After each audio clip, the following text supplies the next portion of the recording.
ওই দিকটা অনেকটা নোংরা মতো দেখতে, কালো জল। হ্যাঁ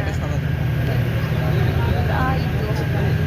এই মায়াপুরে এটাই মানে ভাগাভাগি আছে নাকি? হ্যাঁ, ওটা হচ্ছে জলঙ্গি নদীর জল আর এটা গঙ্গার জল। গঙ্গার জলটা এই দেখো কালার। দুটো জল কিন্তু মিশছে না। না তাই তো। তাই তো, এটা হচ্ছে মানে টানছে। আজ আমরা এসেছি মায়াপুর দর্শনে। অবশেষে আমাদের মায়াপুরে আসা হলো। এই কথাটা বলার একটা কারণ হচ্ছে, এর আগেও আমরা 2 বার মায়াপুরে আসার চেষ্টা করেছি আমরা হাজব্যান্ড ওয়াইফ, কিন্তু হয়ে ওঠেনি। রাত্রিবেলা ব্যাগ গুছিয়ে রেখেছি, ভোরবেলা অ্যালার্ম দিয়ে উঠেছি, কিন্তু একবার আমার হাজব্যান্ড ভোরবেলা থেকে প্রচণ্ড অসুস্থ, আর দ্বিতীয়বার আমি অসুস্থ হয়ে পড়ি। তো সেই কারণে আসা হয়নি। তো এইবার আসার সময়ও অনেক বাধা এসেছে। তো যাই হোক, শেষমেশ সেই সমস্ত বাধা কাটিয়ে মায়াপুরে পা দিয়েছি। এই যে দেখতে পাচ্ছি এখানে অখণ্ড কীর্তন হয়, এইখানটায় কিছু টাইম এসে বসেছিলাম। আমার হাজব্যান্ড গিয়েছিল ওই সময় আমরা যে ভবনে থাকবো সেই ভবনটা আর কি দেখতে, বুক করতে যা যা প্রসেস থাকে। তো এবারে আসার আগেও আমি কিন্তু এবারে এসেছি শ্যাম্পু না করে, আমাকে দেখলে তোমরা বুঝতে পারবে, শ্যাম্পু না করে এবারে চলে এসেছি। হরে রাম রাম রাম হরে হরে, হরে কৃষ্ণ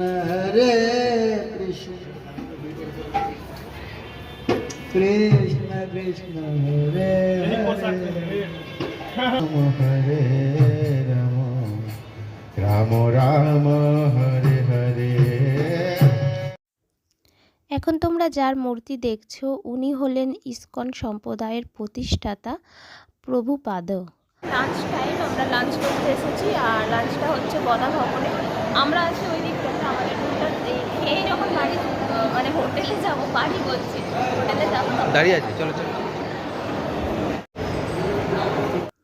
এখন হচ্ছে লাঞ্চ টাইম, আর এখানে লাঞ্চ যদি করতে চাও তাহলে এখানে কুপন পাওয়া যায়। আমরা ঢুকেই পাশে কাউন্টার ছিল, মেন গেটের পাশে, সেখান দিয়ে কাউন্টার থেকে কুপন কেটে নিয়েছিলাম। এই যে থালিটা, এই থালির মধ্যে আছে ভাত, ডাল, আলুর বড়া, একটা রুটি, কাবলি ছোলা আর পনির দিয়ে তরকারি, একটা মিক্স ভেজ আছে আর পায়েস আছে। এই থালিটার পড়েছিল 90 টাকা করে, নানান প্রাইস থাকে, এইটা আমরা নিয়েছিলাম। এইটা হলো আমাদের ভবন। আমি এতক্ষণ ধরে হোটেল হোটেল বলেছি, ছাতা দেব নাও। আর আমার বর এখানটা কি করছে সেটাও দেখাই। যেখানে যায় ওর সেখান থেকে গাছ চুরি করে, কিন্তু এবারে চুরি করতে হয়নি। ওর পছন্দের গাছের ডাল এখানে কেটে ফেলা আছে। চাবি তোমার কাছে, যাও তুমি, চলো যাওয়া যাক। আর আমি এখান থেকে কুড়িয়েছি হরতকি, এই যে পাকা হরতকি, কাঁচা হরতকি সব কুড়িয়ে নিয়েছি।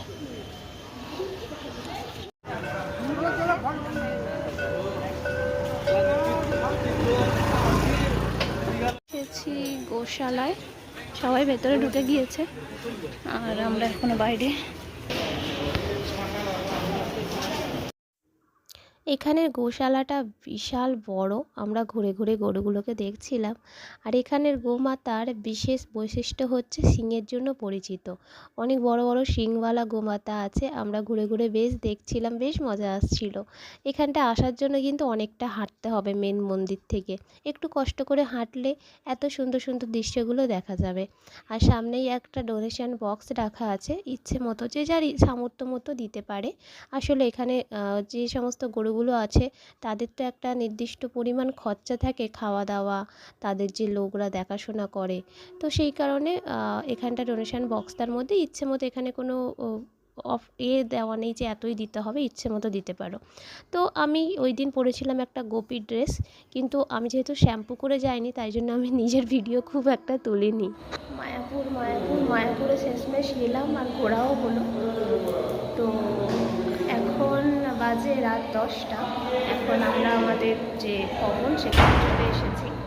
ভবন থেকে বাইরের পরিবেশটা দেখো, যত আলো দেখা যাচ্ছে সবই কিন্তু তোমার এই ভেতরের, বাইরের কিছু নয়, সবই ভেতরের।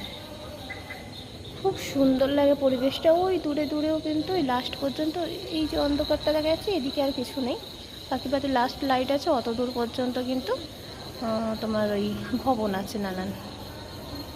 প্রত্যেকবার কি হয়, আমরা আসি যে কোনো জায়গায় যাই, মানে এখানে নয়, যে কোনো জায়গায় যাই, সেখানে সারাদিনের কিছু না কিছু ভিডিও বানাই, কিন্তু এন্ড আর করি না, সেটাকে আমাকে মুখে বলে এন্ড করতে হয়। তো এইবারে ভেবেছি আমি যে এন্ডটা করে ফেলবো, তো সেই কারণেই তোমাদের সাথে টুক করে একটু সময় বার করে কথা বলতে চলে এলাম। রাতের ডিনার করে এসছি বাইরে থেকে, আর এখানে এসে আমি অনেক ভিডিও দেখেছিলাম, মানে এখানে আসার আগে আমার খুব ইচ্ছে ছিল এখানে ভেজ বিরিয়ানিটা খাবো। তো আমি খুঁজছিলাম কাঁঠালের ভেজ বিরিয়ানি, কাঁঠাল নয় এঁচুড়ের ভেজ বিরিয়ানি, সেটা পেলাম না। পনির আর সয়াবিনের ভেজ বিরিয়ানি পেয়েছি, আর সাথে ছিল ওই ময়দার যে তরকারিটা, ওইটা খাওয়ার খুব ইচ্ছে ছিল, বাড়িতে বানাবো ভেবেছিলাম, হয়ে ওঠেনি।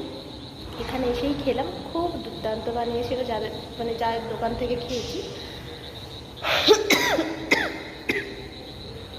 অনেক ঠান্ডা লেগে গেছে। তো চলো, রাতের ডিনার হয়ে গেছে, শরীর প্রচণ্ড টায়ার্ড, অনেকটা হেঁটে হেঁটে আমাদের যে ভবন সেখানে আসতে হয়।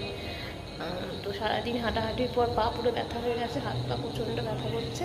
তো চলো এখন তোমাদের জানাই গুড নাইট, কাল সকালে আমরা বেরোবো, কালকে বাড়ি চলে যাচ্ছি। দেখা হবে আবার অন্য একটা ব্লগে, ততক্ষণের জন্য সবাই খুব ভালো থাকো।